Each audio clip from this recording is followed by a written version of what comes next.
ज्ञानेश कुमार जी की बात को सुन के लगा कि उनका नाम दरअसल अज्ञानेश कुमार होना चाहिए। खुलेआम आपने एसआईआर के जरिए घपला घोटाला किया, मरे हुए लोगों को जिंदा कर दिया, जिंदा लोगों को मार दिया। आप कह रहे हैं चुनाव आयोग को वोट चोर कहना संविधान के खिलाफ है, वोट चोरी करना संविधान के मुताबिक है। पूरे देश में जहां जहां बड़ी शिकायतें आपके बारे में मिली हैं, आप उसकी जांच कराइए और कार्रवाई कराइए, वरना आपको हमेशा यह कहा जाएगा कि आपके नेतृत्व में वोट चोरी हुई है और आपने घोटाला किया है। सभी विपक्षी दलों के महत्वपूर्ण नेताओं ने अपनी बात आपके समक्ष रखी। कल चुनाव आयुक्त ज्ञानेश कुमार जी की बात को सुन के लगा कि उनका नाम दरअसल अज्ञानेश कुमार होना चाहिए। अज्ञानता की बातें की उन्होंने। या तो वो मूर्ख हैं या जानबूझ के मूर्ख बन रहे हैं, या वो हम लोगों को मूर्ख समझते हैं। ऐसी ऐसी बातें, ऐसी ऐसी तर्कहीन तथ्यहीन बातें उन्होंने की, हम लोग सुन के हैरान हैं। उनसे जो सवाल पूछे गए उसका एक भी जवाब उन्होंने नहीं दिया। आपने एक महीने के अंदर 25 जून से 25 जुलाई तक एसआईआर में 65 लाख वोट काट दिए बिहार के अंदर, एक भी वोट नहीं जोड़ा आपने 65 लाख वोट काट दिए। आप कह रहे हैं आप एसआईआर कर रहे हैं, स्पेशल इंटेंसिव रिवीजन, और उस रिवीजन में आपको एक भी आदमी पूरे बिहार में वोट जोड़ने लायक नहीं मिला। ये कैसा एसआईआर है आपका? आपने कहा 22 लाख लोग मर गए, उनके नाम काट दिए हमने। आप उस बिहार में एक महीने के अंदर सारा प्रमाण पत्र चाहते हैं जहां का बड़ा क्षेत्र बाढ़ में पीड़ित रहता है। आप उनसे कह रहे हैं अपना निवास प्रमाण पत्र लेके आओ, अपने माताजी का निवास प्रमाण पत्र लेके आओ, अपने पिताजी का निवास प्रमाण पत्र लेके आओ, पूरे घर का आप प्रमाण पत्र लेके आओ। कहां से लाएगा आदमी? और इसके अलावा ऐसी ऐसी गड़बड़ियां सामने आ रही हैं। आपका बीएलओ खुद से फॉर्म साइन करके जमा कर रहा है, उसकी वीडियो सामने आई। क्या कार्रवाई की आपने? अमेरिका के राष्ट्रपति ट्रंप का वोट बिहार में बन गया, क्या कार्रवाई की आपने? कुत्ते का निवास प्रमाण पत्र बिहार में बन गया, क्या किया आपने? क्या किया आपने? आप बेवकूफ समझते हैं इस देश के लोगों को। खुलेआम आपने एसआईआर के जरिए घपला घोटाला किया, मरे हुए लोगों को जिंदा कर दिया, जिंदा लोगों को मार दिया। लेकिन मेरी चिंता इससे थोड़ा अलग है, और वो गंभीर चिंता है।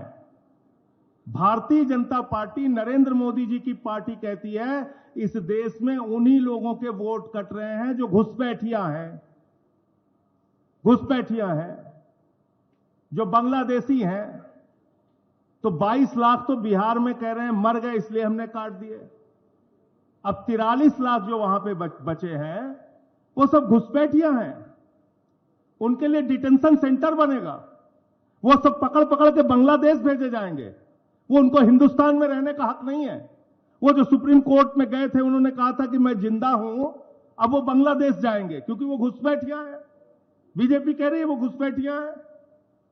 एक आईएएस अधिकारी हैं व्यास साहब रिटायर्ड आईएएस अधिकारी हैं, पति पत्नी दोनों के नाम काट दिए गए। अब वो घुसपैठियां हैं, वो डिटेंशन सेंटर में रहेंगे, वो बांग्लादेश जाएंगे।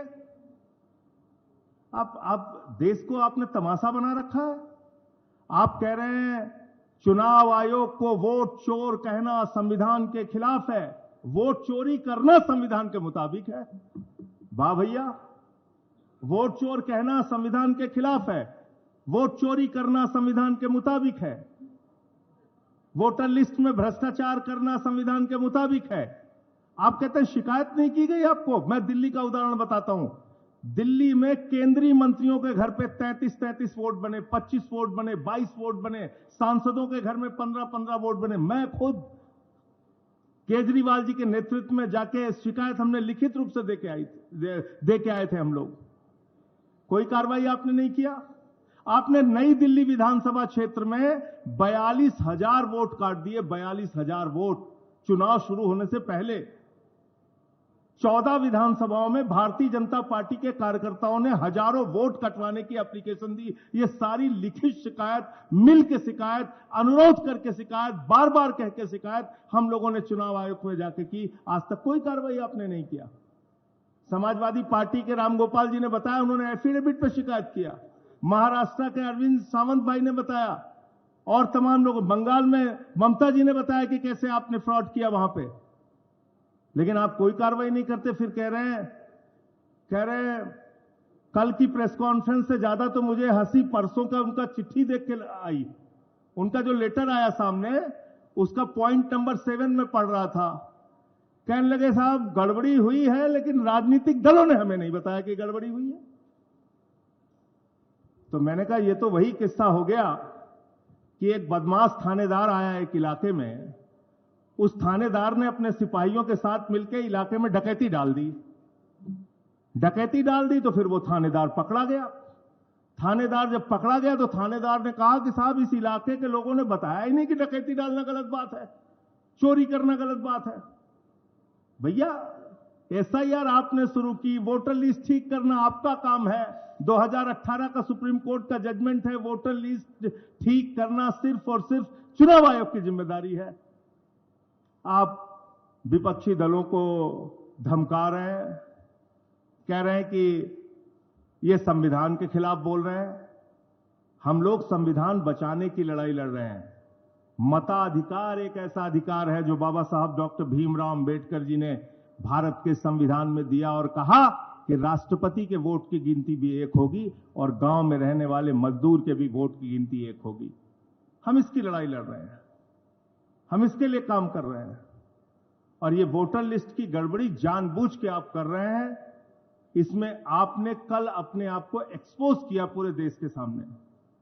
आप कह रहे हैं महिलाओं की प्राइवेसी भंग हो जाती है। वोटर लिस्ट की जब वोट देने के लिए लाइनें लगी होती हैं महिलाओं की, मैंने तो महुआ जी से कहा कि इस बार जब वोट देने के लिए जाना तो किसी मीडिया वाले को अपनी वीडियो मत बनाने देना, क्योंकि आपकी प्राइवेसी भंग हो जाएगी उससे। भाई बताइए, आप पूरे देश का चुनाव दिखाते हैं, कश्मीर से लेकर कन्याकुमारी तक महिलाएं लाइन में लगी हैं, वो आप दिखाते हैं। उनका इंटरव्यू आप लेते हैं, वो आप दिखाते हैं। 45 दिन तक आपके खुद के नियम में आज भी लिखा हुआ है कि आप सीसीटीवी फुटेज देंगे, तब प्राइवेसी भंग नहीं होगी। तो इसलिए आपने सरासर झूठ बोला, सीना ठोक के कल झूठ बोला। चुनाव आयोग ने कल पूरे देश को यह बताने का काम किया कि वास्तव में उन्होंने भारतीय जनता पार्टी के साथ मिलकर चुनावी घोटाला किया है और चुनाव को प्रभावित करने का काम कई राज्यों में किया है। वही खेल आप बिहार में करने जा रहे हैं। दिल्ली में आपने खुलेआम ये सारा काम किया है। तो मैं सिर्फ इतना कहना चाहता हूं कि आप जांच से बचिए मत, जांच कराइए। जो तथ्य आपके सामने लाए गए हैं अब तक, जिन राज्यों के, अलग अलग राज्यों के तथ्य आपके सामने लाए गए हैं, जब तक आप इन सब की जांच नहीं कराते, आपकी निष्पक्षता पे आप कह रहे हैं ना हम समकक्ष हैं, न पक्ष न विपक्ष न समकक्ष। आपको अगर अपने आप को निष्पक्ष साबित करना है तो पूरे देश में जहां जहां बड़ी शिकायतें आपके बारे में मिली हैं, आप उसकी जांच कराइए और कार्रवाई कराइए। वरना आपको हमेशा यह कहा जाएगा कि आपके नेतृत्व में वोट चोरी हुई है और आपने घोटाला किया है।